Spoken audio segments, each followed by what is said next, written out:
Sa Britanya, madalas magpalit ng punong ministro nitong mga taon, kaya't naging kwento na rin ang paikot-ikot na pinto ng 10 Downing Street sa politika. Bakit nga ba laging may pagbabago? Kasama natin ngayon para sa ating debate, lahat ay via Zoom, ang mamamahayag at komentaristan si Jonathan Liss, broadcaster at dating tagapayo ng gobyerno ng UK na si Peter Cardwell, at aktivistang politikal ng Britanya at YouTube campaigner na si Femi Oluwole. Bago tayo magsimula, welcome sa lahat. Kumuha muna tayo ng kaunting background. Dating tiningala ang Britanya bilang modelo ng katatagan, pero matapos ang Brexit, nagmistulang umiikot na pinto ang Downing Street. Nag-resign si David Cameron matapos ang Brexit referendum, habang si Theresa May ay nahirapan sa pagpapatupad nito. Nanalo si Boris Johnson ng malaking lamang, ngunit bumagsak dahil sa eskandalo at pag-aaklas sa partido. Si Liz Truss ay tumagal lang ng ilang linggo matapos mabahala ang merkado sa kanyang planong pang-ekonomiya. Nangako si Rishi Sunak ng katatagan, ngunit pinamunuan niya ang konserbatibo sa matinding pagkatalo sa halalan. Ngayon, sinusubok ang pangako ni Keir Starmer na magsimula ng bagong yugto dahil sa mababang paglago, galit na botante at presyon mula kaliwat kanan. Posibleng mas malaki ang problema kaysa sa isang lider o partido. Hinaharap ng Britanya ang mababang pamumuhay, mahirap na serbisyong publiko, presyur sa imigrasyon, pagkakahiwalay ng rehiyon at matinding dismaya sa politika. Ito ba ay pansamantalang kaguluhan matapos ang Brexit o senyales ng maseryosong problema? Naging hindi na ba mapamahalaan ng Britanya? Maligayang pagdating, magsisimula na tayo sa debate. Unang tanong, bawat isa ay may 30 segundo para sumagot at magkakaroon ng pagkakataon para mas malalim na talakayan. Kaya ang tanong ay, naging hindi na ba mapamahalaan ang UK? At magsisimula tayo kay Jonathan. Hindi ko iniisip na naging hindi na mapamahalaan ang UK per se. Malinaw na may ilang mga hamon ang UK. Marami sa mga iyon ay iba sa mga hamon bago ang Brexit. Pinalala ng Brexit ang sitwasyon dahil parang dahan-dahan nawawala ang sigla ng ating ekonomiya. At ngayon ay kinakaharap natin ang sunod-sunod na alon ng pressure sa ekonomiya dahil sa mga bagay na hindi natin pinili tulad ng COVID, pagsalakay sa Ukraine at ang digmaan sa Iran. Pero ito, tayo ang pumili nito. Dahil sa mabagal na paglago, kailangan nila itong harapin. Ngunit hindi nila matutugunan ang ugat ng problema. Iyon ang problema. Sige, Jonathan. At ngayon, Peter. Hindi ko iniisip na hindi kayang pamahalaan ng bansa. Ngunit naniniwala akong mahirap pamunuan ang mga pangunahing partidong pampolitika, lalo na para kay Keir Starmer at mga dating leader ng konserbatibo. Pinakamataas nga ang paglago natin sa G7, pero para sinasabi mo lang na ikaw ang pinakamatangkad sa mga dwarf ni Snow White. Walang masyadong dapat ipagmalaki doon, pero tiyak na malaki ang presyo ng ekonomiya. Di ako sigurado kung lahat yon ay dahil sa Brexit. Sa tingin ko may ibang pandaigdigang salik, pero malinaw na plano talaga ang hinahanap ng tao at kayang ibigay yon ni Andy Burnham. Sige, Femi. Sa totoo lang, ang dalawang pangunahing problema ay ang Brexit at ang sistema ng pagboto. Ang sistema ng pagboto ay nangangahulugan na halos lahat ng gobyerno ay nahahalal batay sa kasinungalingan dahil hindi talaga naninindigan ang mga partido sa kanilang mga pinahahalagahan. Kailangan nilang subukang akitin ang mas maraming tao hanggat maaari, kaya nauwi sila sa pagpapanggap. Ang kaliwang partido ay nagpapanggap na parang kanan, at ang kanang partido naman ay nagpapanggap na parang kaliwa. At pagkatapos, kapag sila ay nakaupo na sa kapangyarihan, nauwi silang binibigo ang kanilang mga botante. Kaya nauwi rin sila sa pag-alis sa pwesto. Sa Brexit, mula 2018, nasa pampublikong record na alam ng gobyerno na anuman ang gawin sa Brexit, magpapahirap ito. Kahit anong gobyerno na mahalal na may mandato na gawing mahirap ang bansang ito sa pamamagitan ng pagsuporta sa Brexit ay hindi magtatagal. Sige, maghukay pa tayo ng mas malalim at sundan ang parehong ayos para di malito. Pero alam mo, Brexit, di ka panipaniwalang 10 taon na pala ang lumipas. 6 na punong ministro na ang nadaan, hindi pa kasama ang papalit kay Keir Starmer. Talagang makasaysayan ito at walang kapantay. Bukod sa mga halatang dahilan gaya ng COVID at mga bagay na di natin kontrolado, ano pa ang tingin mong sanhi ng kakulangan ng katatagan? Jonathan, ikaw muna. Lahat ng iba't ibang punong ministro ay nabigo sa iba't ibang dahilan. Malinaw na nabigo si David Cameron dahil sa Brexit. Siya ang pumili ng laban na akala niya ipanalo siya pero nabigo.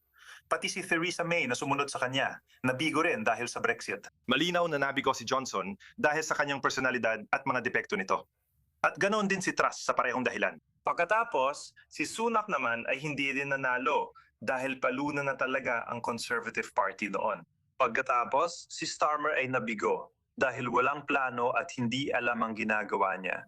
Sunod-sunod pa siyang nagkamali ng maaga. Kaya kahit na masasabi natin ang Brexit ang simula ng problema ng bansa at kung paano nagsimulang magkamali ang mga bagay-bagay, pangunahing dahilan ay dahil hindi na kayang tukuyin ng mga politiko ang pinagmumulan ng ating mga problema at napilitan silang magsinungaling tungkol dito. Pero alam mo, mula noon hanggang 2024, gumanda na sa ilalim ng Labour. Kasi hindi sila ang may gawa ng Brexit, kaya mas malinaw nilang nakita ito bilang problema. Hindi nila pag-uusapan ng pagbabalik sa EU dahil magdudulot ito ng gulo at posibleng pagkawatak ng Labour Party. Alam na natin ang problema, pero wala tayong magagawa. Ngayon, may sistema tayong hindi maganda ang ekonomiya at hindi natin alam paano ayusin. Isang madaling paraan para muling sumali sa ekonomikong instrumento ng EU ay tinanggihan na. Tama. At ikaw, Peter, sakayan ka ba o hindi? Sanayan ako sa ilang sinabi ni Jonathan, hindi ko iniisip na Brexit lang ang pinagmulan ng problema. Sa tingin ko, madali lang sabihin na Brexit ang sanhi ng lahat. Tiyak na nagdulot ito ng mga bitak at problema. At makalipas ang 10 taon, may mga tao pa rin na hindi matanggap na ito ay pinili na nakararami sa bansa nito. Ang tinutukoy na karamihan, 17.4% ng mga tao, hindi naman talaga karamihan yon. 52% lang naman yon, pero gayon pa man, ang mayorya ay mayorya pa rin. Ang punto siguro dito ay ang mga leader political ay parang humahabol lang dito. Sinusubukan nilang pamahalaan ang mga partidong halos hindi mapamahalaan dahil sa matinding pagkakahati, lalo na ang mga konserbatibo sa issue ng Brexit. Kaya nagkaisa sila kahit papaano para maisa katuparan ang Brexit noong 2019. Nangyari naman yon kahit paano, at pagkatapos nun, dumating pa ang iba pang mga problema. Mula sa pananaw ni Keir Starmer, tama si Jonathan na wala talaga siyang plano. Hindi niya alam kung ano ang gusto niyang gawin. At ang totoo, kailangan mong maging handa agad kapag pumasok ka sa pamahalaan. Kailangan mo, mula sa unang araw pa lang, alam mo na eksakto kung ano ang plano mo. Kung para ayusin ang mga bagay, maging ambisyoso, o baguhin ang mga bagay. Habang may mga dating leader ng Labour tulad na Tony Blair at Gordon Brown na maraming ideya at laging natatanong at sumusuri sa mga tao, anong ginagawa natin para mapabuti ang buhay nila? Hindi ako sanayon sa kanilang politika pero nagsisikap naman sila. Ang problema, si Keir Starmer ay hindi tagapamahala. Kailangan natin ng ganon. Nagkaroon tayo ng magagaling na campaigner tulad ni Boris Johnson, napakagaling na campaigner na marunong umarte, pero wala tayong naging magagaling na tagapamahala o mga taong nabigyan ng pagkakataong mamahala ng maayos. Umaasa ako na kung maging punong ministro si Andy Burnham sa ilang linggo, sana mabigyan siya ng pagkakataong mamahala at hindi lang mangampanya. Sige, Femi, ano sa tingin mo? Ibig ko sabihin, sa palagay mo ba na ang kawalan ng plano ay bahagi ng dahilan? Sigurado ka bang may mas magandang plano o kahit may plano, ang pinag-uusap ang papalit sa kanya? Ang kakulangan ni Keir Starmer sa malinaw na bisyon at prinsipyo ang pangunahing dahilan ng kanyang kabiguan kahit nahalal siya bilang leader ng Labour Party dahil sa progresibong pangako. Pagkuha niya ng posisyon, agad siyang umasta na parang Margaret Thatcher Tribute Act. Tungkol sa sinabi ni Peter na demokratiko ang Brexit, sa tingin ko, iyon ang isa sa mga pangunahing problema dahil ang huling 10 taon ng politika sa UK ay nakabatay sa kasinungalingan na demokratiko ang Brexit. 52% ang bumoto na umalis sa EU. Hindi man malaking mayoreya, pero 52% pa rin. Sa totoo lang, ano ba yon? Usapin nyo ng international na relasyon. Pinag-uusapan natin ang relasyon natin sa 30 pinakamalapit na kapitbahay. Ang pinakapunto ay hindi ko maintindihan kung bakit hindi ito demokratiko. Ipinapapaliwanag ko sa iyo, Peter, na ang tinutukoy na Remain ay ang mga kasunduan ng EU. Kaya libu-libong pahina ng mga termino at kondisyon tungkol sa relasyon natin sa EU. Ang leave ay pwedeng tumukoy sa iba't ibang relasyon dahil hindi ito napagkasunduan noong 2016 sumunod. 3 taon tayo na nakipagnegosasyon tungkol sa bagong relasyon natin sa EU. At bago pa man, pagkatapos nating mapagkasunduan yon, lahat ng nasa panig ng leave ay nagsabing hindi yon ang gusto nila. May DUP na agad na nagsabing tinanggihan nila ang kasunduang yon. Ang Tories ni Boris Johnson, 6 na buwan matapos pirmahan ang kasunduan, tinawag nila itong hindi patas. Tinagihan din ng Reform Party ni Nigel Farage ang kasunduan. Sinabi niya na si Nigel Farage ay may tala pa nga na nagsabing kung papipiliin sa pagitan ng Brexit deal ni Boris Johnson at manatili, panalo ang Remain sa referendum na yon at panalo ito sa bawat pagkakataon. Kaya hindi talaga ito naging demokratiko. Sana naging demokratiko ito kung ginaya nila ang Good Friday Agreement. kung saan pinagkasunduan muna ang kasunduan at ipinadala ang kopya nito sa lahat ng botante sa Republika at Hilagang Ireland bago ang referendum. Parang pumirma tayo ng blankong tseke at bawat punong ministro mula nun ay napilitang ulitin ang kasinungalingang Brexit daw ay kagustuhan ng tao, kahit mismong pro-Brexit ay hindi rin ito gusto. Sige, Peter.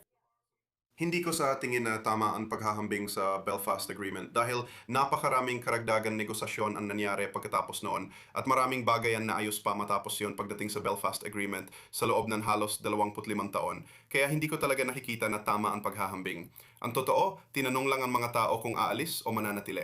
10 taon na ang nakalipas. Sa tingin ko, dapat nang mag-move on ng mga tao at tanggapin ang kasalukuyang sitwasyon.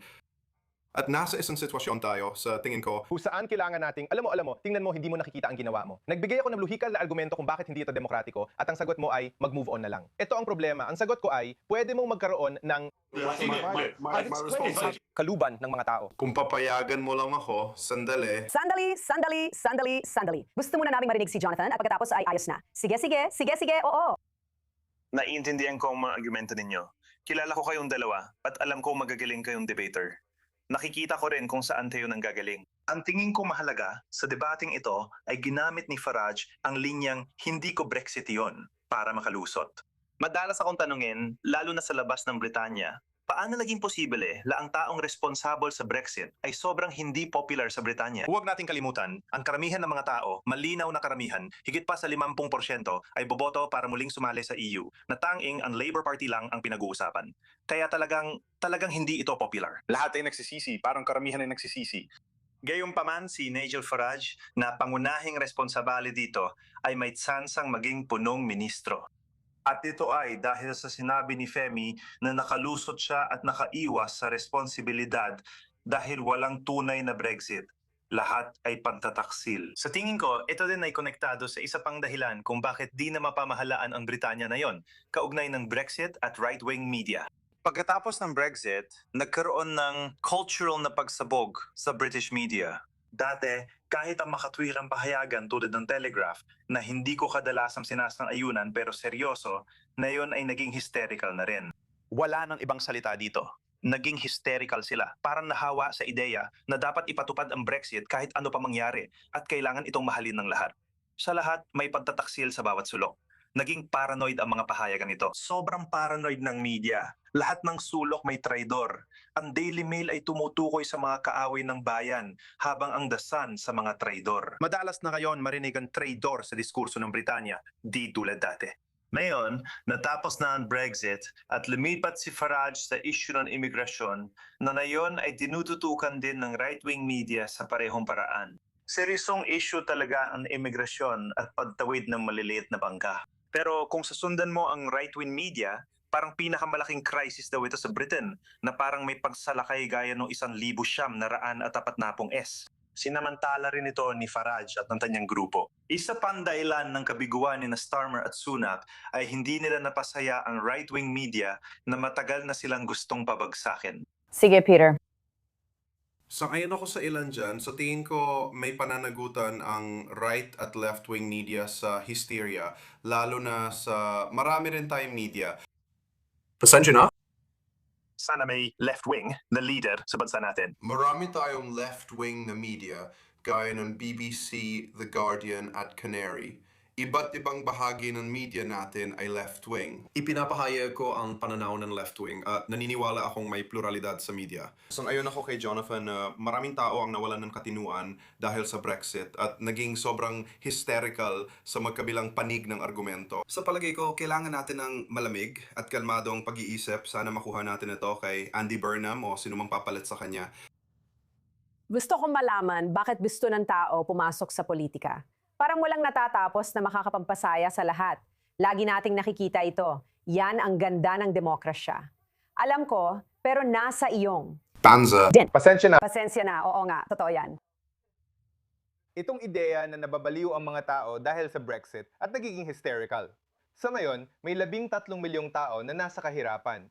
13 milyon. Naranasan natin ang pinakamatinding pagbagsak ng pamumuhay at bawat sektor ng ekonomiya ng UK ay nagsasabing pinalala ng Brexit ang sitwasyon sa loob ng maraming taon. Ayon sa Small Business Federation, 85% ng negosyo sa UK ay nahirapan mag-export at mag-import dahil sa Brexit. Ayon sa National Federation of Fishermen's Association, nawalan sila ng 300 milyong libra bawat taon.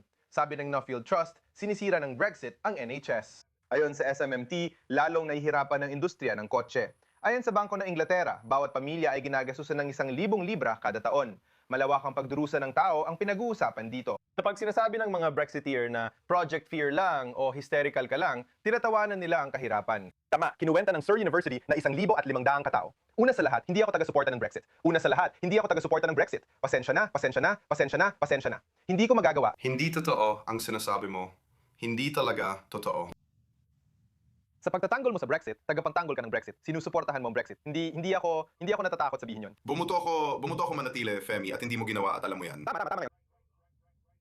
Sa ngayon, ang posisyon mo ay mag-move on na lang. Ibig sabihin, sinusuportahan mo ang kasalukuyang Brexit. Pahintulutan mo ako magpaliwanag at tapusin ang punto ko. Ayon sa Universidad ng Surrey, ang Brexit ay nagdudulot ng pagkawala ng 1,000 at 500 buhay taon-taon sa NHS dahil sa kakulangan ng mga nurse. Hindi pa kasama riyan ang sabi ng Cancer Research UK na ang Brexit ay nagdudulot ng kakulangan sa mga gamot na nakapagliligtas buhay. Ito ang mga epekto ng Brexit na sinasabi mong mag-move on. O aka. At kapag sinabi mong hindi pero demokratiko yon, isang demokratikong boto. Hello? Hindi ko sinabi yon. Sige, so Peter, anong sinasabi mo? Peter, hayaan mo magsalita si Peter. Peter, ano ba ang gusto mong sabihin? Sinadya ng Femi na baluktutin ang sinabi ko. Ang tinutukoy ko, maraming media sa kaliwa at kanan ang naging hysterical tungkol sa Brexit. Hindi ko tinutukoy ang mga naghihirap at hindi ko itinatanggi ang mga katotohanan inilalabas niya. Hindi ko itinatanggi ang mga problemang dulot ng Brexit. Bumuto ako para manatili pero tinanggap ko agad ang resulta at naisip na sa demokratikong botohan, Kahit na sandali lang. Wala kang alam tungkol sa pinagmulan ko. Wala kang alam tungkol sa pera ko. Wala kang alam. Kaya maghinay-hinay ka muna dyan.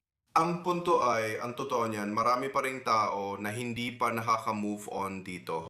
Ayos lang yan. Pwede silang mainis tungkol dito kung gusto nila.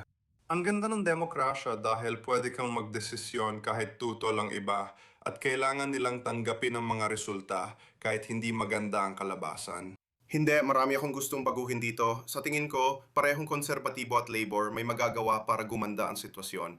At sa tingin ko, mas mapapabuti pa ng reform ang mga bagay dahil sa paraan ng gusto nilang pamahalaan ng bansang ito at kung paano sila kumikilos sa lokal na antas. Pero hindi patas ang punto ni Femi based sa paglalarawan niya sa sinabi ko. Sige, Jonathan, sandali lang, pasensya na. Hayaan natin si Jonathan magsalita dahil malinaw na nakikinig siya at gustong ibigay ang kanyang pagsusuri sa hindi pagkakaunawaan na ito. Sa tingin ko, sang-ayon ako kay Femi na malinaw na maraming kahirapan sa bansang ito. Maraming hirap, matagal nandito mataas ng sahod, at marami niyan ay dahil sa Brexit. At kahit na kumbaga naka-move on na ako, bihira ko na lang itong pag-usapan. Hindi ko na ito pinag-uusapan. Hindi ko na rin ito madalas pagdebatehan. Pero nalulungkot na rin ako tungkol dito dahil sa tingin ko ay isa itong malaking pagkakamali at nakabase ito sa kasinungalingan. Umaasa ako na balang araw ay mababawi ito. Pero sa tingin ko, hindi pa kayon ang tamang panahon para dyan. Hindi ko iniisip na panahon na para buksan ulit ang debate na yon. Sa tingin ko, dapat dahan-dahanin ang paglapit dyan. Kaya siguro, masasabi ko nasa gitna ako ng inyong dalawang posisyon. Sa tingin ko, kailangan bigyan diin ang katotohanan ang magkakanan media ang dahilan ng Brexit. Sila ang responsable sa mga kasinungalingang nauna rito, sa kwento ng pagtataksil, sa naratibo ng mga taksil na sumunod pagkatapos nito. Hindi talaga yon mapatatawan. Ngayon, ginamit pa nila ang hulmang yon para sa argumento sa imigrasyon. Ngayon, ginagamit na ni Sir Kenny Badenoch ang argumento tungkol sa ECHR habang lumilipat na rin sa kanan ang mga konserbatibo. Ngayon, nakatuon na ang debate sa Brexit sa pag-alis sa European Court of Human Rights para mapanatili ang ating soberanya. Baka dumating ang panahon na gustuhin ng lahat umalis sa NATO at United Nations dahil naaapektuhan ng ating soberanya. Ito ang panganib ng unti-unting paglawak ng saklaw ng mga ito. Nagkaroon tayo ng Brexit at ngayon ginagamit ng iba ang mga argumentong iyon para lalong ma-isolate at mapalayo tayo sa mga internasyonal na organisasyong matagal na nating pinakinabangan. Sige, may isa pa akong tanong dahil halatang emosyonal ang Brexit para sa lahat. Kamakailan, binisita ko ang isang kaibigan sa UK. Napakamahal doon. Mahirap talaga sa aspetong pang-ekonomiya para sa kahit sino anuman ang trabaho o kalagayang pinansyal. Ang ibig kong sabihin, tiwala ka ba kay Andy Burnham? Kung may plano siya, magagawa ba talaga kahit sino ang maging punong ministro? Malaki ang kailangang bawiin matapos ang nakaraang 10 taon. Hi! Nakabalik ko lang talaga mula sa Brussels. Doon nakausap ko ang ilang opisyal ng EU para pag-usapan ng posibilidad ng pagbawi sa Brexit. Ayan sa mga opisyal, nagkakahalaga ang Brexit ng 100 bilyong libra taon-taon, kaya ito ang pinakamakabuluhang pulisiya sa ekonomiya. Sa pag-ayos ng crisis, doon dapat tayo mag-focus. Tinanong ko sila, paano tayo makakabalik? At sinabi nilang, bukas ang EU na muling tanggapin ang UK. Nasa UK na kung talagang gusto nilang bumalik, gusto naming sumali sa single market, gusto naming sumali sa customs union, at sa huli, gusto naming muling maging bahagi ng EU ng maayos. Kung ang tanong ay, may magagawa ba? Oo, si Andy Burnham ay may magagawa. Sinabi niya noon na gusto niya makabalik tayo habang nabubuhay pa siya. At sinabi niya na may kondisyon, pero depende pa rin sa EU. Pero sinabi na ng EU na oo. Kaya ngayon, may kakayahan kayong kumilos ng mas mabilis hanggat maaari. At lubos kong tinatanggihan ang ideya na kailangan nating dahan-dahanin dahil wala namang dahilan para gawin yon. Sa ngayon, ayon sa Surrey University, ang Brexit ay nagdudulot ng pagkawala ng 1,000 hanggang 1,500 buhay bawat taon. At ayon sa Bangko ng Inglaterra, nagkakahalaga ito ng 1,000 libra bawat taon sa bawat karaniwang sambahayan. Nagdadala ito ng matinding pagdurusa ngayon. Kaya ang sirumang nagsasabing huwag tapusin agad ay sumusuporta lang sa Brexit ng walang matibay na dahilan. Hayaan mo akong sumagot. Femi, hayaan mong sagutin ko ito. Alam mo kasama mo ako sa buong debate tungkol sa Brexit. Sumasang-ayon ako sa iyo tungkol sa Brexit, lubos. Isa itong ganap na sakuna. Usaping pampolitika rin ito kung paano mahikayat ang tao sumama sa iyo. Kahit sumasang-ayon ako, paulit-ulit ipinapakita ng survey na pinagsisisihan ng tao ang pag-alis at boboto sila para muling sumali. Isipin mo kung gaano karaming oras at atensyon ang nawala doon. Dahil sa desisyong yon, walang nangyaring iba sa Britain ng 3 taon. Kung magre-referendum ka, isipin mong masisira ang Labour Party. Kita mo, si Burnham ang kailangan managot doon. Sisirain nito ang napakaraming partido. Ibig kong sabihin, iisipin nila kung ano ang gagawin ng reform, ano ang gagawin ng mga conservative. Hindi ko sinasabing hindi ito ang tamang gawin, pero kailangan mong timpuhan ito. At kailangan mong napakaraming hamon ang kinakaharap ng Britain na yon. Kailangan mong magdesisyon kung ano ang unahin. Tungkol sa mga bagay na mahalaga. Sandali. Mayroon na lang tayong 30 segundo. Gusto kong si Peter ang magkaroon ng huling salita. Peter, ano sa tingin mo? Tapusin na natin ito at ibigay ang iyong pagsusuri tungkol dito. Kaya labing 7 tuldok 4 milyon ang bumoto para sa Brexit kung si Albi Burnham na halos 20,000 lang ang boto ay papasok at babalik ta rin ang Brexit, tingin ko mali iyon. Sa tingin ko, marami pang ibang bagay na dapat niyang pagtuunan ng pansin. Napakarami niyang kailangang asikasuhin. Maraming tao ngayon ang naglalabas na kani-kanilang opinyon kung ano ang dapat niyang gawin. Makakarinig pa tayo mula sa kanya bukas. May malaking talumpati siya tungkol sa ekonomiya. Makikinig ako para malaman kung paano niya gustong ayusin ang ekonomiya ng UK. Salamat sa lahat. Sana mas mahaba pa oras natin. Napapanahon ang paksa at hintayin na lang natin ang susunod na mangyayari. Jonathan Liss, Peter Cardwell, at Femi Oluwole, salamat sa masiglang talakayan. Magbabalik kami pagkatapos ng break.